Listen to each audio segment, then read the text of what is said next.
What's up, everybody? It's Soren Baker here on Unique Access, and today for Best Albums, we're joined by Defari. Yes. Thank you for coming through, sir. Thank you for having me. And Defari has selected the debut album from Black Moon, Enter the Stage. Yes, Enter the Stage. This album came out in 1993, and this was in the midst of so much going on in the rap world. We had, the gangster rap had exploded with the Chronic, and that wave was a tsunami, more than a wave. We had the conscious era was kind of basically fluttering out and basically almost gone, if not totally gone, I would argue, around this time. And we also had tied in directly to that, not coincidentally, we had the super uptick of the gangster mentality in all music from wherever it was coming from. At the same time, we had the loss of New York by and large, and then in comes Black Moon, right? With who got the props? With Biggie on deck. Yes. Biggie is on deck. He's not even out yet. No, he's on deck, and we also have Naughty by Nature, which is running real heavy at this Dirty time. Jers. Yeah, they're running heavy. So all that to be said, when Who Got the Props came out, which came out way before Enter the Stage, and sounds sonically nothing like most of Enter the Stage. Yeah, right. That was, the backpack thing. Grand Puba kind of had that a little bit, but Black Moon really, Buckshot made that like the thing in that video. Well, Who Got the Props? Yeah. So sonically and what was going on with that song before Enter the Stage, what did you think of Who Got the Props? I thought it was a good up-tempo hip-hop song, but I didn't see Buckshot as I saw him. What we're about to see. With how many MCs? I mean, that was mind-blowing. So that takes us quickly into Enter the Stage, because this album is a sonic, thematic, lyrical style total departure. Oh, it's a 180. Yeah. And it's a staple of things to come. It's a paradigm shift. Yes. If you will. From single to album.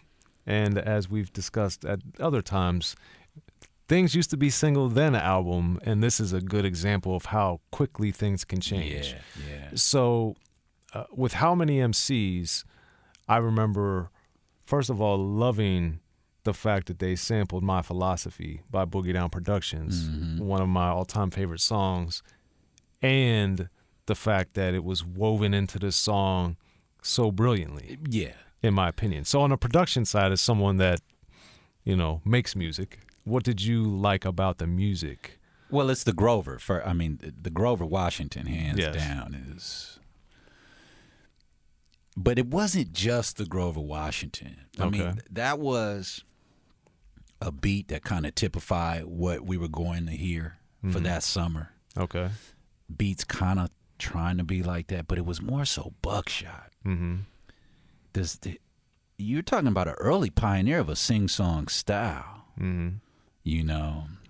Follow me to end and back. I mean, a very eerie, just this is it right here.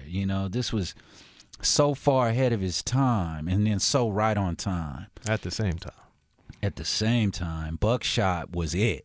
That sound was quintessential. It was so quintessential to me at the time because I was residing in New York at that time when 125th Street was still the Black River before Giuliani had messed it all up. And that was a quintessential sound. It was so epic that you couldn't duplicate it because immediately you'd be biting. Right. Absolutely. It was that good. And it was sonically both his voice and his tone, and then the actual sonics. Yeah. The actual sonics that the Beat Miners brought on the album, it had this sinisterness to it. Right. The gully. Yeah, it was very gully. It was very gully. as they Very would say. gutter. As they would say. But it was so dark, and I think that because of the, fast forward a little bit, the contractual problems that Black Moon had, I think Mobb Deep was able to really exploit that sound in the way Right. that we had never seen. Absolutely. In a way that Enta Da Stage, I think, I don't think it necessarily influenced it, but it was in the same ballpark. Well, it fostered it. Yeah, it was in the same ballpark. It definitely fostered it. I mean, the Donald Byrd, man. Just the loops they were choosing. Mm-hmm.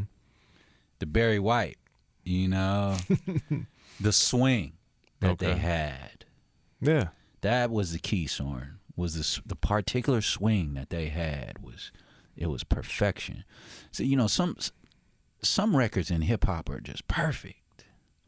You know, and the top of the album with a powerful impact just coming right out the gate. Right. So for you, when you first, you know, because back in those days, most of us, I would say, I was at the tipping point of moving towards CD, but I had CDs, but I really wasn't on CDs yet. I was still on cassettes when this album was coming out. Yeah. Or when it came out. Right. So as you know, at that era, you can't just listen to track 7 if you wanted to. Yeah. You had to start at the beginning. Absolutely. So Powerful Impact is, to me, like a great way to really introduce this album and get it going. For you, what did you think when you heard that song? Man, I'm like, oh, here we go.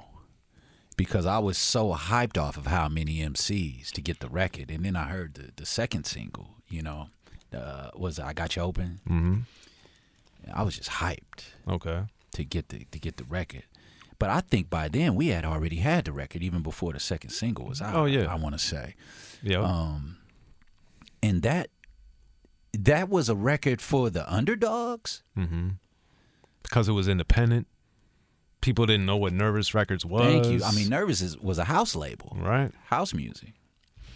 You know, Nervous parred with labels like Strictly Rhythm, if you know your house music. Yeah.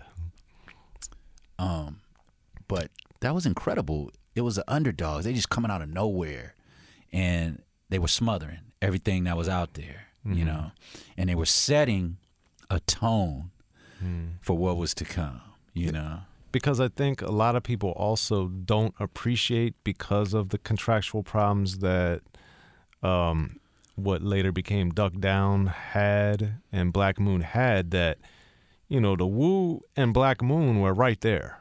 Yeah. You know, the Wu obviously is on a bigger label and clearly has had far more impact as iconic group, and justifiably so. But Black Moon had, and living on the East Coast at the time in Maryland where I grew up, you know, going back and forth to college. But I mean, those records are huge on the East Coast. Huge. Huge. And then, the Smith & Wesson, I mean, yeah, they had something that was special, mm-hmm. you know, that could have been to the level of something like a Wu, right. you know. Now, with I Got You Open, that song, I would argue, sonically and Buckshot also have a bit of a variance on that one. Because that pocket sonically is a little more not as aggressive, I would say. Or the remix, I'm thinking of more so the remix. That's the Barry White one. Yes, the remix is different. But that's also a good point, because this album was one of those that we saw, like with B.I.G, that a lot of the singles sonically were totally different. The remixes had a very different feel than what was going on with the album. Absolutely. So for you, understanding that, how does that impact you listening to an album and then knowing the singles? The remix of I Got You Open, for instance, is so sonically different. Well, I mean, it just, to me, accentuated the album. You know, it made me want to go get the 12-inch. It made me excited about how they're going to flip this up, because I just knew, you know, when you get a certain artist and their production and you gravitate towards it, you're wanting to hear everything that's going to come out. It wasn't like it was remixed in the same camp, yeah, from what I remember. So, you know, I was just wide open to hear any single that they had for sure. Because How Many MCs was just a phenomenal record, man. Yep. It was a phenomenal record. It changed a lot for me in hip hop in terms of understanding the word swag. Okay. And do you think, looking back, as Enter the Stage as a best album, do you think that's what makes it a best album, or what makes it a best album? Just the whole scope of the project.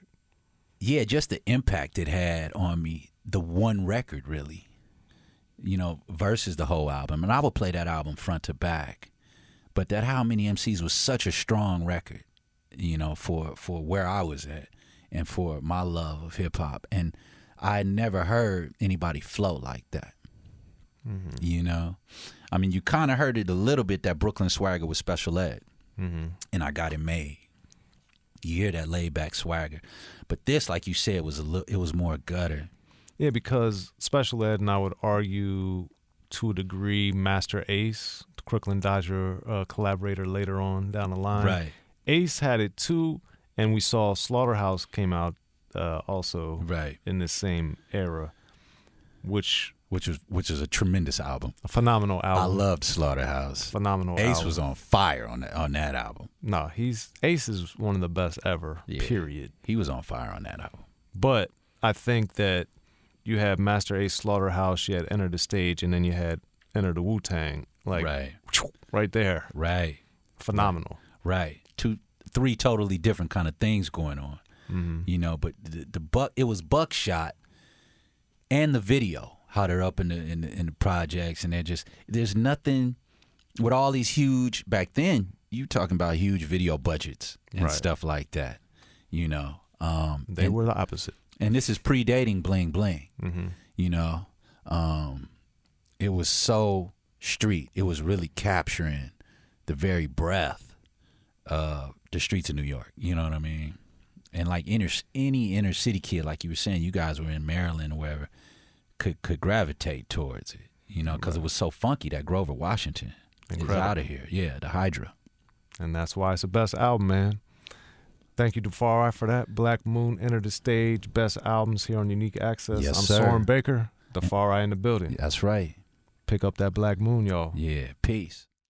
Be sure to check out the History of Gangster Rap by Soren Baker. He's official. History of Gangster Rap features exclusive interviews with Ice-T, Snoop Dogg, MC Ren, the D.O.C, and dozens of others. The History of Gangster Rap, a definitive look at how Los Angeles changed rap forever. In Los Angeles, the streets definitely set the tone of the hip-hop music. At 19, I got a $50,000 car. My whole angle always was, I'll be street, but I will always tell you the horrors that go along with this life. It would be penalties and casualties for just wearing the wrong color in somebody's neighborhood. And once gangster rap made it from the streets to the TV, the genre exploded. With Fab 5 on Yo MTV Raps with NWA. Yo MTV, it just catapulted us from being local heroes to national gangbang rappers. The History of Gangster Rap discusses it all from 1980 up till today. It's always gonna be shit happening in the street. You know what I mean? So it's always gonna be something to talk about. The History of Gangster Rap in stores now.